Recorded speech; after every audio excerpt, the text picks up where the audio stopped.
Remember, don't let life dictate to you. Rather, put your signature on life. Get ready for this. Good afternoon, ladies and gentlemen. Good afternoon, and welcome to the Bebe Means Business Show once again. For those of you who are joining us for the very first time, I'm Bebe Clement. I'm your host of the show. And on this show, the Bebe Means Business Show, we talk about anything and everything to do with business. It is my job to try to educate, to give information, to help you with anything that you need to be successful in business and to become financially free. We also talk about wealth creation because we're thinking about wealth creation in generational terms. So how you can pass on your wealth, build that wealth, and pass it on to your children's children. So like I said, I'm Bebe Clement, and I'm also the author of How to Go From Employee to Entrepreneur, which you can see at the bottom of your screen. And you can purchase that book if you'd like to from Amazon for $12.99. You can also go to my website, which is www.bbclement.com, and you can purchase it there as well. And for all my listeners, my wonderful listeners who want to purchase it from this show, then I will sell it for £10 on the show. So you just need to pass your details to my producer and get all the information about postage and everything. Okay. I also run a group of small companies. People ask me, how are you involved in business? I run a group of small companies that range from a different number of industries, law firm, an HR consultancy, own a magazine called Law Digest, and a host of other things. So that's how I'm involved in business. For those of you who write in and you ask me, that's what I do. Okay, so today I'm going to ask that you very quickly take a moment and connect with me online. My Twitter handle is @BebeClement. That's @BebeClement. And if you are more into Instagram, it is Bebe_Clement. And LinkedIn, just type in my name and I will definitely come up. But it's good that we stay connected because I'm always putting stuff out there that will help you in your entrepreneurial journey. And I like to hear feedback from you as to how the program has helped you and how it has moved you forward in your entrepreneurial endeavors. Okay, now today we're talking about how to find more customers. Now I've done this topic before in another format, but at the end of the day, no customers, no business. So I really wanted to revisit this, and I did some market research during the week about the kind of topics that people want to hear about, and this came out on tops. People want to find out, how do we get more customers? Now, in today's marketplace, we have all these social media gurus making a killing, really, telling us how we have to have a strong social media presence, and if we don't have a strong social media presence, we're not going to do well in business, explaining to us how we have to be posting multiple times on multiple platforms, several times a day if possible, how you only have 30 seconds to grab people's attention and you only have 3 minutes to keep or maintain that attention. You got pay-per-click out there, you got FB marketing. It's overwhelming, to be honest. It's really overwhelming. It's expensive, it's time-consuming, and it's overwhelming. Now, I don't want to knock social media because, of course, you need social media. And I'm very, very grateful for the advice and assistance that I get from the guys that advise me on my social media platforms. So I'm not trying to knock it at all, and I'm not trying to reduce the customers for those people in that industry. That's not my aim at all. But as far as I'm concerned, I think in comparison to the effort that it takes, much of what we do on social media, or at least to a degree, is overrated. At the end of the day, what we need to be looking at as entrepreneurs is not how many people liked my post or how many people commented on. You'd be amazed at what people comment on. I have people comment on, oh, I liked your nails. I've written an article that took me probably 3 hours to write, and people comment and say, oh, I like your nails, or you look amazing in that outfit. And much as I appreciate those comments, as an entrepreneur, you need to sit down and say at some point, why am I in business? Why am I doing what I'm doing? What is the point of me making all these posts and all these comments and all these articles online. And for me, and probably for you, the bottom line is this. The reason why I do what I do is, one, to serve my customers with what I'm offering, with my products and my services. I want to serve my customers to the best of my ability.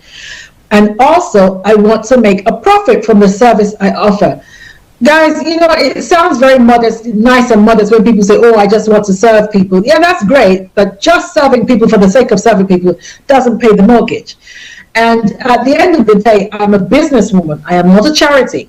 I am a businesswoman, so I'm in it to make money as well, as I'm sure many of you are. But of course, having said that, like I said before, we do need social media marketing, and indeed other types of marketing, not just social media marketing. But some of the reasons why we need social media, and it's of course because of COVID, most people are now spending more and more time online, purchasing more and more online. So you can't ignore it, you can't sidestep it, it is important.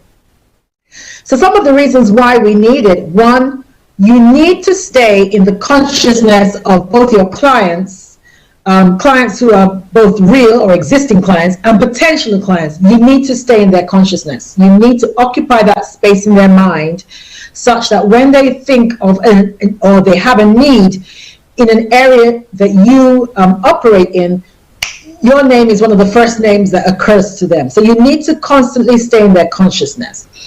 Another reason why you need to spend a lot of time on social media marketing is to create an awareness for what you do. Don't assume that people know what you do. You need to create an awareness for what you do, and there's no way you can do that without constantly getting before your target audience and letting them know what you do. Then you need to educate people on certain topics. You do. For instance, one of the things that I do, my background is law, and I'm an employment law lawyer, so I still practice employment law sometimes. And sometimes there are cases that come up that have an impact on the general public. So for instance, during COVID, I was getting questions like, what is the legal position on having my staff vaccinated? Some of my clients were asking that. What's the legal position? Can I insist that my staff be vaccinated? If my staff refuse to be tested, what can I do? Those kind of things. So what is the legal position? So sometimes I make posts not because I'm looking to make money, but because I'm looking to educate or to update my clients. So those kind of things are important. But then also you want to use it to position yourself as the go-to person in your industry. At the end of the day, who are you going to give your business to? Some novice that you've never heard their name before, or someone that you constantly see online who is giving you information and tips and advice and answering questions or queries that they may have in relation to what you do that affects them. Who are you going to hire? It's a no-brainer. It's the person that you constantly see and you trust the information and the advice that they give you. So you need to position yourself as the go-to person in your industry. But there are other ways to look for clients. And one of my fears is that we have totally neglected those other ways and concentrated on just things like social media, pay-per-click, and all those kind of things, FB marketing and the rest.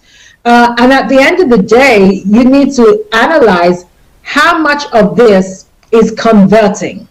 And what I mean by that, in relation to the number of likes I'm getting, in relation to the number of people who are signing up to my page online, how many of these people are actually buying my products and services? That's a question you need to ask yourself.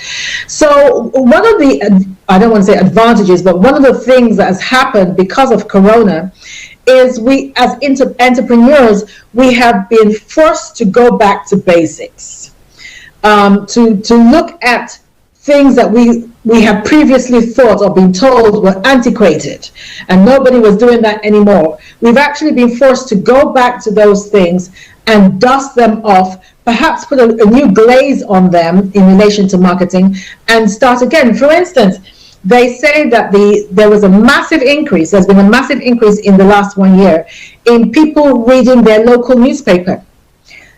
So putting adverts in local newspapers is now back in fashion, whereas 3 years ago that medium for advertising or for marketing was pretty much dead. Aside from certain industries like your local plumber, your local builder, those kind of people, it was pretty much dead. But now people are going back to things like that. So this afternoon, I just want to take a little time to remind, and it's really what I'm doing, reminding, because we know these things, but to remind us that there are other areas that we can look at, other medium or other media through which we can market our products and get new customers. How to get more customers. That's what we're looking at. How to increase that bottom line by getting more customers. Okay, so I'm going to be talking about simple, practical, but effective ways to get more customers. So the first one is the very obvious one, seemingly obvious, but very underutilized, and that is family and friends. Now, we often assume that family and friends know what we do. We assume that. And that's not always the case. And sometimes they forget what we do. So can I encourage you to go through your phone or go through your contact list, wherever that may be, and send a message to everyone on your contact list, telling them or reminding them what it is that you do. And you could do a little write-up. You could do a little write-up about your services. Don't do an epistle. Nobody has the time to be reading an epistle. Just a few words or a few sentences, preferably in bullet point methods. Just use bullet points because that's better than long sentences. Telling them what you do. And if you can add pictures of your products and services, of course, add pictures, because again, what you see visually is more attractive than what you see in handwriting. It's more attractive if you have accompanying pictures. So do that and send that to all your contacts, just to remind them what you do, and just tell them that that's what you're doing. You're just reminding them what you do, so that if they need anybody in that industry, you are available. Now, you can also ask for introductions. Ask those family members, those family and friends, to please forward your information to, let's say, 5 people on their contact list. Now, I specify the number for a reason, because if you just say to people, can you forward this to all your friends or all your contacts, people are often reluctant to do that. They don't want to be seen to clog up the contact list or sending them what might be perceived as unimportant information or trivia. So they're often reluctant to do that. But when you specify the number, first of all, it's not as onerous a task for them to do. And more importantly, they will give it more thought. In other words, they'll be more selective about who they give it to. And they'll be more likely to send it to people who actually need your services, rather than just a blanket text or email or whatever. Now that leads me to another important issue. People often use a blanket approach to their marketing. Oh, I'll just throw this out there and see how many people come back, or hopefully as many people as possible will come back, and surely will get me some customers. Now that's equivalent to what we call phishing. And you may get a few that way, but you would be a lot more effective if you were strategic about the way in which you approached it. The same thing happens in fishing. So you can go to the nearest river or the nearest canal near your house and just throw out your net and see what comes in. But it might be an idea that you actually do some research and find out, okay, this canal, does it actually have the type of fish that I want? So if you're wanting to catch mackerel and this canal only has catfish, then you're in the wrong fish pond to start off with. And the same thing happens when we're looking for new customers. You need to be specific. So ask those family and friends, could they just forward to maybe 3 or 5 people that they think would need your services? Now this goes back to those of you who are just starting out in business. This is a good bit of advice for you. What you need to do when you're starting out in business is establish exactly who is your customer. In other words, who wants this product? And you really need to hone in on that. You really do, as much as possible. And when I say hone in, I mean you need to be specific. Now, I do some coaching and mentoring I only take on 5 customers a year because it's very time consuming. I don't have the time, but I do take on 5 mentees a year. As part of that mentorship, one of the things that I get them to do is to identify who their clients are. And I ask them to identify this down to a T. Who are your clients? So, for instance, I may ask them, are your clients male or female? Are your clients male or female? Now, I'm going to use this radio show as an example of what I mean. So, for instance, this radio show in particular appeals to men more than women. It appeals to men more than women. So I have no idea, no understanding as to why that is the case, but it does appeal to men more than women. So that helps me identify the kind of topics that I will be talking about. Because if I have 70% men, then I'm more likely to do topics that appeal to men. It may well be that there are actually more men in business. I don't know. But definitely, I have more men listen to this show than women. Okay, so then you need to ask, what age group want this product? What age group want this product? So again, looking at my business, looking at this radio show, I've discovered that the age group that listen to this show the most are 35 to 44.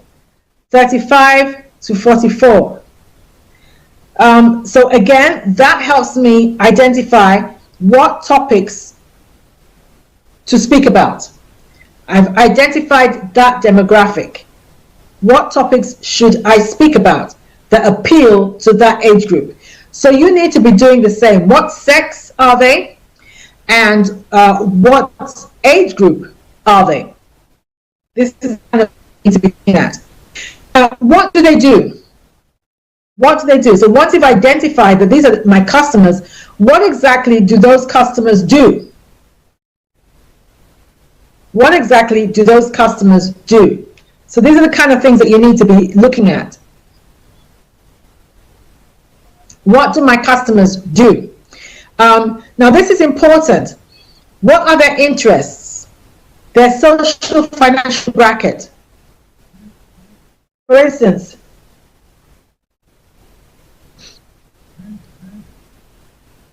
okay, all right, I'm going to take a break right now, and then I will be back to continue as to how to identify your clients so that you know how to appeal to them and get more clients from that group. Let's take a break. Hi everyone, it's your girl Bebe Clement, the author of How to Go From Employee to Entrepreneur and the host of your weekly business show, Bebe Means Business, the show where we discuss everything you ever wanted to know about business but you were afraid to ask. How do I start my business? How do I raise the finance? How do I grow my business? Where am I going to find my customers? Join me every Tuesday at 1:30 p.m. on Starr Radio UK to get all the information and tips that you need to become a successful entrepreneur and become financially free. Remember, don't let life dictate to you. Rather, put your signature on life.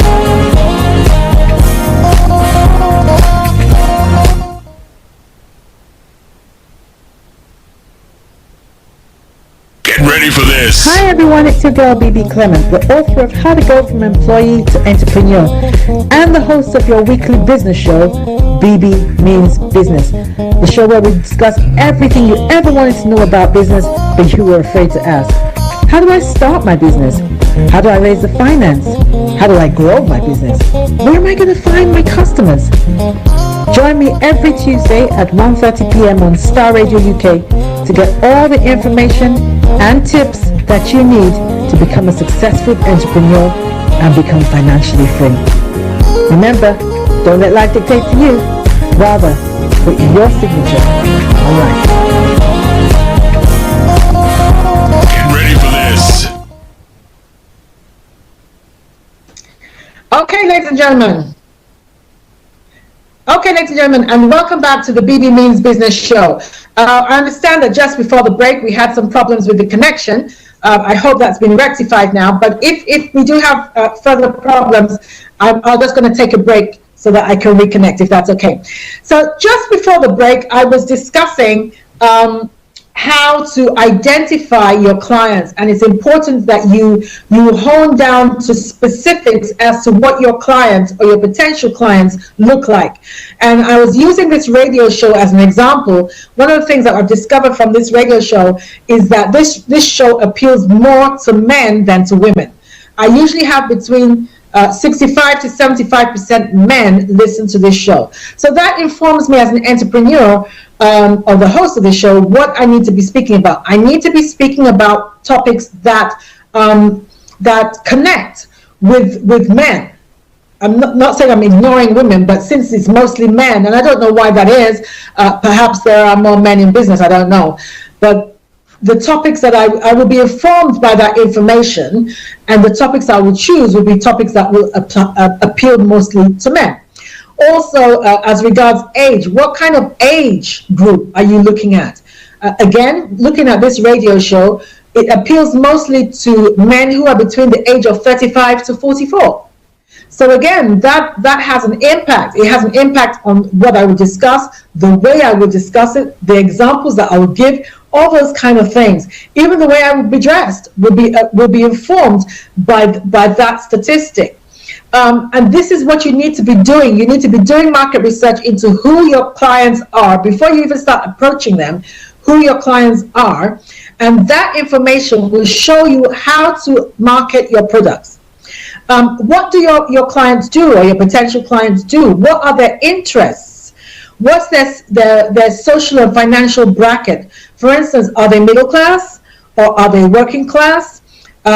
My target audience, of course, in relation to this show, are existing entrepreneurs or budding entrepreneurs. That's my target audience.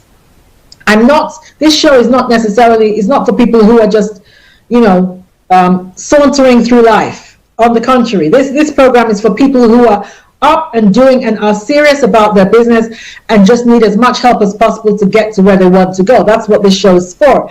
So those are the kind of people who listen in to this show. Again, that informs me as to how to market it. Not just how to market it, but where to market it. Because there's no point in sowing in this soil when the seed that you have, it will flourish in that soil. These kind of things are really, really important. What do your potential clients need? Again, don't assume to know what they need. I remember when I was starting a company many years ago, an HR consultancy. It was a bespoke HR and employment law consultancy. And part of my market research, I discovered that my potential clients, who were mostly employees and small business owners, those were my target audience, small business owners that couldn't afford city lawyers to give them advice about issues within their company, and didn't necessarily need the lawyers all the time. They just needed them on an ad hoc basis. And then employees, I discovered that most employees had the same working hours as the opening or the potential opening hours that I was considering for the business. Now, what does that tell me? That tells me that what my clients need, or what my potential clients need, I was not going to be able to give it to them with the opening hours I had. My opening hours were 9 to 5, which is the time that most people are at work. So I changed the opening hours. So rather than do 9 to 5, I was doing, I think, about 11 to 7 or something like that. And then after that, I even extended the services such that I could go on site. So I could actually have some of my consultants go and visit the client at home. rather than them having to come to my office. So these are the kind of things that you need to be looking at. What do my clients or potential clients need? So ensure that you are able to provide it. Because if you can't provide their needs, they're going to go somewhere else, to somebody that can. What are their expectations? Again, you have to find out, what are your potential clients' expectations? So for instance, let's say you're an event planner and you plan children's parties. Now, if you're coming to somebody like me, when my kids were small and I hired an event planner for my children's parties, if I did, it would be fine for me, just hire the local McDonald's and just make it nice, have it decorated and we'll make it nice, or, my backyard, just have it all decorated and everything like that, and arrange games, maybe arrange a clown or a magician or somebody like that and entertain the kids. That would be fine for me and for my children. But if your target audience, if your potential customers are people like, I don't know if you've ever watched this program that they show in England called Meet the Russians. And this is the nouveau riche coming out of Russia, new money coming out of Russia, and they really rock life. They have ultra high standards and they want the very, very best. So if you are an event planner and you are hired to do a party for their children, or you want to tap into that market, there's no way you can go and be hiring the local McDonald's for those kind of people. You need to, they want a really exclusive venue, really. The more outrageous the venue, or the more unique the venue, the better.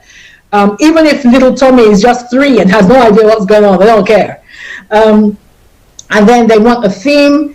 Maybe they want an Alice in Wonderland theme. They want ice castles. They want ballerinas. They want people on skates coming in and out, that kind of thing. And the gift bag, my children's gift bag, they had pencils and erasers and maybe a pack of crisps and a bottle of drink or something like that. All that is not going to work for high net worth people. That's not going to work. I remember a lady I know who had a 10th birthday for her child, and in the gift bag was an iPad for each child. There was an iPad. So again, you have to be clear about who are my customers, what kind of customer do I want to attract, and ensure that you can meet the need of that kind of customer. So those kind of expectations have to be met. Then you look at their prejudices, because whether you like it or not, we all have prejudices. We have conscious and unconscious biases, and those unconscious biases influence who we do business with. That's the truth. We may not like it, but that is the truth. So you can get hung up on the unfairness of it, or you can just accept that that's the way life is and adapt your product and your service to your target audience. So for instance, I co-own a particular business, and 80% of our clientele for that particular business are from a different ethnicity from myself. And I know for a certainty that if they knew that it was a black-owned company, they wouldn't hire me. I know that. And again, you can moan about the fairness or unfairness of that. I don't get caught up with such things. I just adapt accordingly. So on the website of that particular company, there is nobody from my ethnicity on it. That's the truth. So as far as I'm concerned, this is my target audience. This is what my target audience, these are the kind of prejudices they have or the biases they have. I'm going to cater for that. Now, I'm not asking that everybody have the same approach. You may feel differently. You may think, well, no, I'm not going to do that. I'm going to do it my way. That's fine. But if 80% of your clients have a particular bias or prejudice, then what's the point in taking some kind of stand on that matter and let 80% of your clientele go somewhere else? I'm not going to do that personally, but of course that's entirely up to you. So once you have established your demographic, and that's what we call it, once you have identified the kind of customers that you want or the kind of customers that are likely to patronize you, once you have established your demographic, then you need to get more customers or more business from the existing customers that you have. So you might be thinking, Bebe, so how do I do that? Well, you can start expanding the remit of the services that you offer them. Because, one of the things that we often do, and this is quite chronic in my community, one of the things that we do is we do the one-off business. And then we spend all our time and energy looking to recruit the next client. And that it's a complete waste of your time. And research actually shows that by way of energy, time, and money, it takes anything between 4 to 10 times more to recruit a new client than it would to offer more services to a happy existing client. So I would rather expend my energy ensuring that my existing clients are happy, and then expand the services that I can offer to them. Because at the end of the day, it's all about making money. So if client A, who is already my client, has more money in their pocket, then I'm going to do what I can to get more money out of them rather than spend my time and energy looking for a new client. So, for instance, if you were somebody who supplies snacks for party events, and you started out selling meat pie and stick meat, you might then consider expanding your offering to include something like Scotch eggs and cakes. Same clients, but a wider group of offering, which will make you more appealing. I just wanted to say, because I'm about to take a break, but just to say that this is a live show, for those of you who don't know, and it's an interactive program. So I want to hear your views on anything that I've said. Anything I've said that you don't agree with, that's fine. I'm a big girl, I can take it. And if you have any questions on this issue, then please get in touch. You can put them in the chat on Facebook. I understand that most of our listeners are watching us through Facebook. So you can put your questions or your comments on Facebook, and I'll read them out after the break. But also our Twitter handle is @Starr Radio UK, or you can text or WhatsApp us on 07539 661 744. That's 07539 661 744. Or indeed, email us at info@starradiouk, or join us via Facebook, as I said, and you can put your comments in the chat. I'm going to take a very quick break right now, and I'll be back, and then I'm going to show you some innovative ways to get customers. You've got to start thinking outside the box. Innovative ways to get customers. Don't go away. Hi everyone, it's your girl Bebe Clement, the author of How to Go from Employee to Entrepreneur, and the host of your weekly business show, Bebe Means Business, the show where we discuss everything you ever wanted to know about business but you were afraid to ask. How do I start my business? How do I raise the finance? How do I grow my business? Where am I going to find my customers? Join me every Tuesday at 1:30 p.m. on Starr Radio UK to get all the information and tips that you need to become a successful entrepreneur and become financially free. Remember, don't let life dictate to you. Rather, put your signature on life. Get ready for this. Okay, ladies and gentlemen. And welcome back to the Bebe Means Business Show. For those of you who are just joining, I'm your host, Bebe Clement, and today we're talking about how to get more customers. At the end of the day, that's what it's all about. No customers, no business. No customers, no business. So everything we do should be customer focused. How do I get customers? How do I keep them satisfied? How do I expand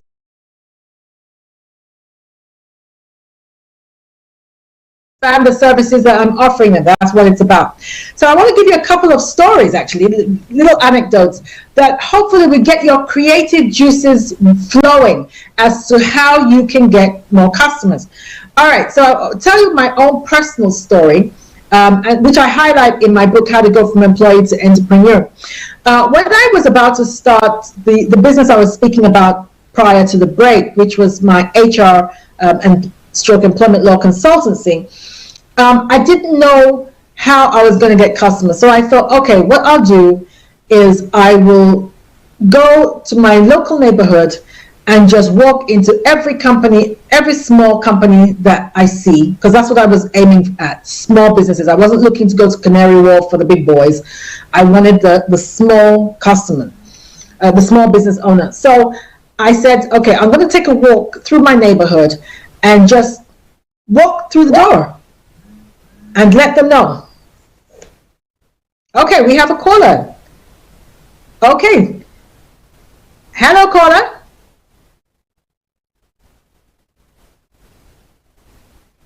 Hello, caller. Would you like to tell us your name? Okay, I'll leave that to my producer to sort out. We did have a caller, but I don't know what's happened there, so I'll leave that for my producer to sort out. I'm sure he'll handle that and let me know. Okay, so I decided to do that, and then I one day I just got up and I started knocking on the doors of all these local companies. So when I went into the very first one, and I mean this, I'm not making this up. Okay, so caller, hello, good afternoon, and welcome to the Bebe Means Business Show. What is your name?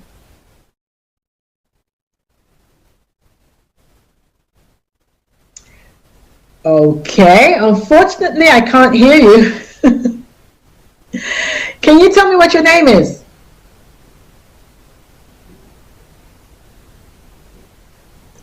Okay, I'm sorry, caller, but I'm going to have to ask that you perhaps put it in the chat or something, so I can get on with the program. I do apologize, but I for some reason I can't hear what the caller is saying. Okay, so like I was saying, the very first company that I knocked on their door, I was a company that did provided care workers to care homes. And I asked if I could see the MD, and they said, oh, yes, you can. We're very fortunate. She's not often on site, but she's on site this afternoon. They asked me what I wanted to do, and I told them. So she came out, and we were talking, and I just, told her what I could offer her. I could, help her write her staff contracts, do her policies and procedures, and all those kind of things. And as I was talking to this lady, she was laughing. So you can imagine, it took me a lot of courage to just cold call people, to just knock on their door and cold call. But she began to laugh. So after a while, she laughed so much, I was very self-conscious about it. So I said, why are you laughing? Is my pitch that funny? And she said, no, she said, you're never going to believe it. She said, just this morning, I was speaking to my manager and I was saying, now is the time, we've got to the stage now where we need help. I need help with advice with my staff because some issues are coming up that I can't deal with and I need some professional assistance. And here you are, offering that professional assistance. So, and I kid you not, that this is a true story. And so she signed me up. She said, okay, you know what? Let me tell you what my needs are, what I do, and then you need to go write me a proposal. Come back tomorrow, send it to me, and I'll see whether I can hire you. So that's what I did. And it was really good because not only did she own that company, she actually owned a range of companies. She was doing very well. And she actually became my best client for the first, I think, 4 or 5 years of me starting that company. She became my best client. I made a lot of money out of that woman. So if I had not done that, if I've not taken the plunge and, come out of my comfort zone and gone to do that, then I wouldn't have been able to get her as a client.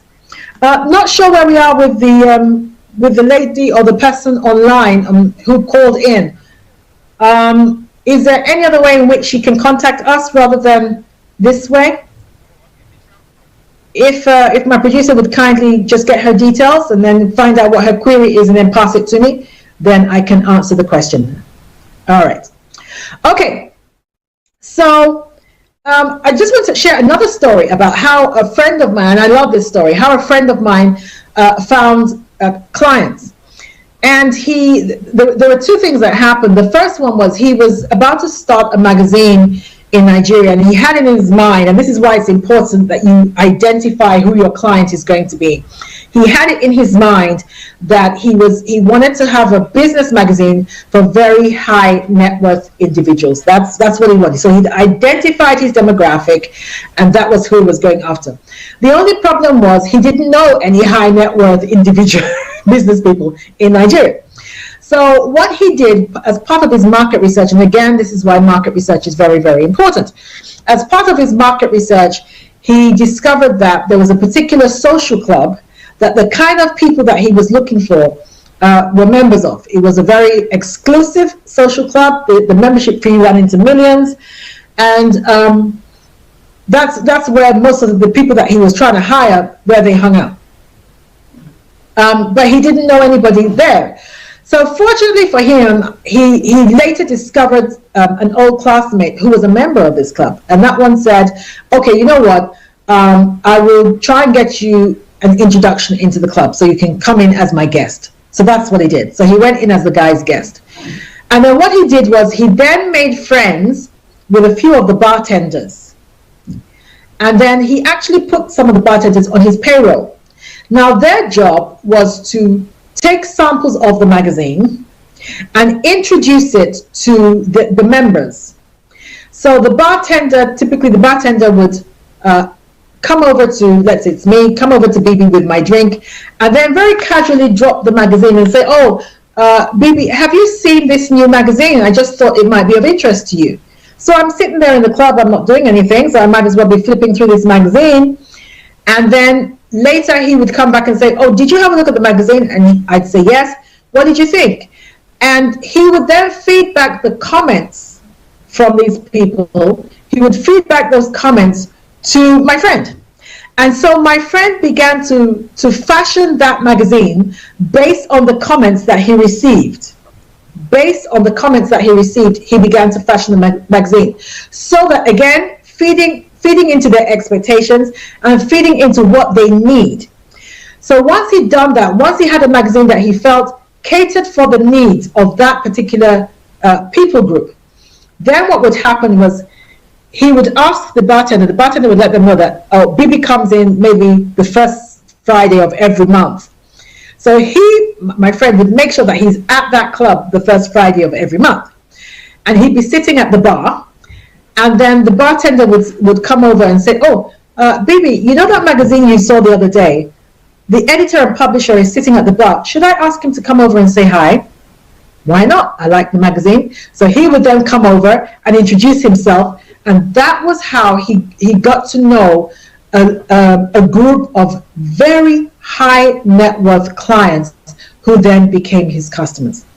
Now, ladies and gentlemen, I love that story because it's just so innovative. It's so out of the box, but so effective. It was so effective. And after a while, because, you know, it's easier, sometimes it's easier to connect with this kind of people when they're sitting around and they're relaxed, rather than when you go to their office, because then it looks like work. But when you're just sitting around in a social club and you're just chatting, and you're not even necessarily talking business, you're just chatting, then they get to know you and they get to like you. And you remember, people buy from those they know, they like, and they trust. So these kind of things are really important. I really want you to take some time between now and the next show. I want you to take some time to sit down quietly somewhere and start thinking of innovative ways in which you can go about getting customers. It may well be, I was giving some advice to a lady yesterday on a mastermind group. For those of you who don't know, I run a couple of mastermind groups. If you'd like some information about that, just let me know. Drop me an email and I will give you some information about the mastermind group. But the mastermind group runs for 6 weeks, and it's for entrepreneurs who want assistance in solving practical problems in their business. And you get to hang out with other successful entrepreneurs. So one of the members of the mastermind group, I was telling her yesterday, she provides snacks for events. And I was saying to her, yes, it's great to get the one-off recommendation, but what you need is to get involved in your community. Get involved in your community. So particularly now during this period where, the whole Black Lives Matter thing, organizations and companies, they especially government agencies, they want to be seen to be inclusive.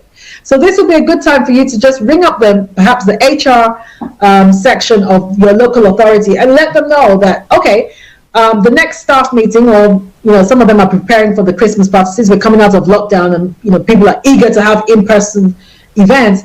For your next staff Christmas party, I can cater for you.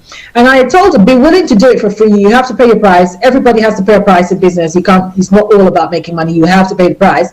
So I said, be willing to do it for free. But once they've tasted it and you do it well, your presentation is great, that will open up a whole different client stream that you might not necessarily normally get. Because oftentimes Caucasians don't buy our food, not because there's anything wrong with our food, but because they've never tried it. They've never tried it, so they don't know what it's like. Well, when they get an opportunity to try it, for instance, when we have parties and we have all our Caucasian friends come, they love jollof rice. Jollof rice is definitely a hit. They love jollof rice. They love the way we make the chicken and stuff like that. So oftentimes it's just a matter of they've never had an opportunity to try it. So you then have to go to them and provide that opportunity. Let's say it's your child's school. They're having a school fete and you're a caterer. Make a cooler of jollof rice and set up a table and offer it to parents for free. Things like that. But you need to be innovative as to how to find new customers. Okay, I think we're nearly there now, so I'm probably going to leave it there. I did want to end with something, and this is quite important. One of the most effective ways for you to find new clients is to have existing happy clients do a testimonial for you, preferably a visual testimonial. They're even more effective. And put that visual testimonial on your website or put it on social media, because if I've hired you and I'm happy with what you've done, it will come across. It will definitely come across. I'll be excited, I'll be passionate, and it will come across. And people buy passion. They buy passion. So if you can get someone who you've served and is happy about the service they've received from you to do a video testimonial on your behalf, then by all means ask them to do that. Okay, I do apologize to the caller for not being able to take your call, but for some reason we're having some technical issues there and I wasn't able to hear you. But please pass your details on, and then hopefully if it was a question you wanted to ask, I can answer that question and send it out to you or respond to it next week on next week's show. Okay, just to let you know that next week we're going to be talking about credit rating. What is your credit rating? What does a credit score mean? What's the point of checking your credit score? Who has access to your credit information? And is it affecting your ability to access financial benefits and credit cards and stuff like that? What happens if your credit score is wrong? How do you correct it? All these things are really, really important for you to know. So join me again this time next week, and I will give you the information that you need in relation to that. I'll have a special guest on the show who's going to be helping me with that, and you can get all the information that you want in relation to your credit score. Ladies and gentlemen, thank you once again for joining me. Really appreciate you taking the time. Hope you've enjoyed the show, and I'll be here again next week. It's Bebe Clement. Stay safe and well, and always remember, don't let life dictate to you. Rather, put your signature on life.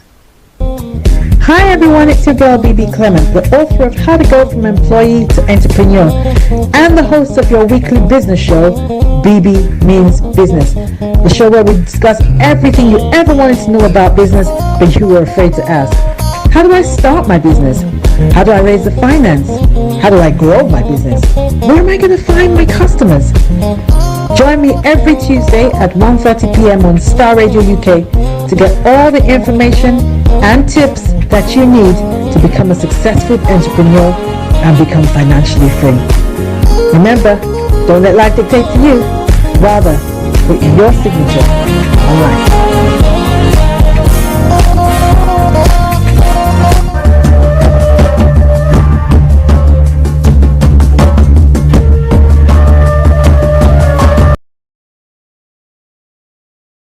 Don't use bullet points in a presentation. Look, if you're